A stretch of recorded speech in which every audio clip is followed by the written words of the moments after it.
வணக்கம் நேர்களே. இன்றைய சிறப்பு பதிவிலே சந்திப்பதில் மிக்க மகிழ்ச்சி அடைகிறேன். எங்களுடைய 30 வருட ஆண்டு அனுபவம் பங்குச்சந்தையில் இன்றைய தினம் உங்களுக்கு சில சரியான விஷயங்களை எடுத்துச் சொல்ல உதவுது என்று சொல்லும் பொழுது எனக்கு மிகவும் பெருமையாக இருக்கிறது.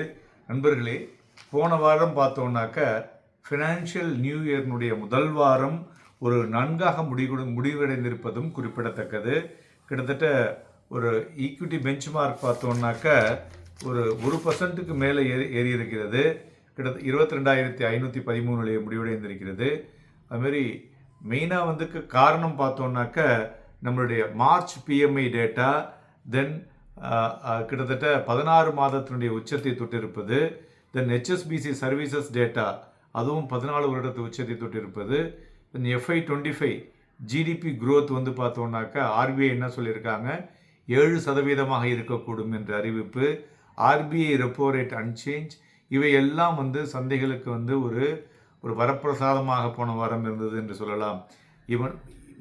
ஏனென்று சொன்னால் குளோபல் மார்க்கெட்டில் யூஎஸ், யூகே, தென் ஏஷியன் மார்க்கெட் எல்லாம் கிட்டத்தட்ட 2-3% விழுந்தும் இந்திய மார்க்கெட் இப்படி நின்று இருக்குனாக்க மெயினாக நம்மளுடைய எக்கானமி நன்கு இருக்கிறது.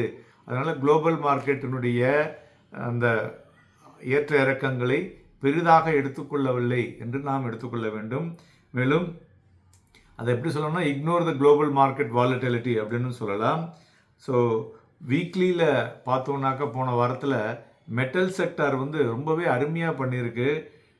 மெயினாக இந்த ஏற்றத்திற்கு காரணம் என்னன்னு பார்த்தோம்னாக்க சைனாவுடைய பிஎம்ஐ டேட்டா 5 மாதத்தினுடைய உச்சத்தை தொட்டிருப்பது, ப்ளஸ் காப்பர் பார்த்தோன்னா கிட்டத்தட்ட ஒரு நியூ ஹை, ஒரு ஸ்பைக் ஆகிருக்கு, 14 மாதத்து ஹையை தொட்டிருப்பதும் குறிப்பிடத்தக்கது. ஸோ இதை தவிர ரியாலிட்டியிலையும் ஒரு நல்ல ஒரு ஏற்றம், முக்கியமாக எஃப்ஐஐ ஃப்ளோ குறைவாக இருந்தாலும் ரியாலிட்டி செக்டரில் இன்ட்ரெஸ்ட் ரேட் பெருசாக அதிகரிப்பு இல்லை என்று தோன்றியது பிறகு ரியாலிட்டியும் ஏறியது முக்கிய காரணம். போன வாரம் பார்த்தோன்னா எஃப்ஐஐ 3,834 கோடி ரூபாய்க்கு விற்றுருக்காங்க. டொமஸ்டிக் இன்ஸ்டிடியூஷன் பார்த்தோன்னா கிட்டத்தட்ட 1 கோடி ரூபாய்க்கு மேலே அவங்களும் விற்றுருக்காங்க. ஸோ இவ்வளோ விற்றும் மார்க்கெட் ஏறி இருக்குது அப்படின்னாக்க பிகாஸ் ஆஃப் ரீட்டைல் இன்வெஸ்டர்ஸ்னுடைய பார்ட்டிசிபேஷன்னு சொல்லலாம்.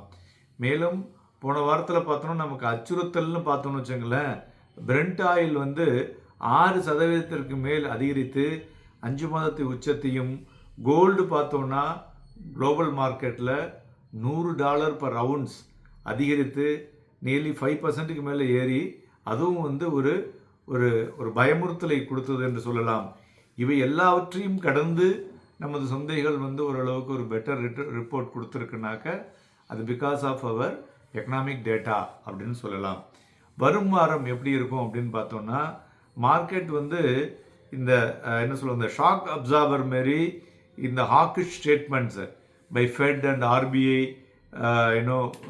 ஆர்பிஐனுடைய இன்ஃபர்மேஷன்ஸ் எல்லாம் கொடுத்ததில் எல்லாத்தையும் இந்த ஷாக் அப்சார்பர் எதுன்னு ஸ்ட்ராங் எக்கனாமிக் இன்புட்டு. ஸோ அதனால் நம்ம இப்போ என்னன்னாக்க இந்தியாவில் இப்போ வாட் இஸ் த ஸ்லோகன் பார்த்தீங்கன்னா, no need of rate cut, எங்களுக்கு ரேட் கட்டே தேவையில்லை, எக்கானமி நல்லா இருக்குது அப்படிங்கிறான விஷயங்கள் மார்க்கெட்டில் அதிகமாக ஃப்ளாஷ் ஆகிட்டுருக்கு. க்ரோத் இன் எக்கானமி இருக்கும் பொழுது நாம் மேலே சொன்னோம் இல்லையா, அவ்வளோ விஷயங்கள் இருந்தும் மார்க்கெட் ஏறியது ஒன்லி பிகாஸ் ஆஃப் திஸ் அப்படின்னு நம்ம எடுத்துக்கொள்ள வேண்டும். அதுமாரி இந்த வாரத்தில் பார்த்தோம்னா யூஎஸ்னுடைய ஃபெட் மினிட்ஸ் மீட்டிங் இருக்குது, தென் சிபிஐ டேட்டா இருக்குது, ஐஐபி டேட்டா இருக்குது. மேலும் ஐடி துறையில் டிசிஎஸ் அவங்களுடைய இந்த காலாண்டு அவங்களுடைய ரிப்போர்ட்டை அறிவுறுத்த இருக்காங்க. ஸோ இவையெல்லாம் ஒரு முக்கியமான ஒரு நிகழ்வுகள் என்று சொல்லலாம். மேலும் இந்த வாரம் துறையை பொறுத்தவரை பார்த்தோம்னாக்க, ஸோ மெயினாக பீட்டன் டவுன் செக்டார் அப்படின்னு சொல்லுவோம், அதாவது அதிகமாக விழுந்த துறை அப்படின்னு எடுத்துட்டிங்கனாக்க ஐடி, இந்த துறை நன்கு பண்ணக்கூடிய வாய்ப்புகள் அதிகமாக இருக்கிறது.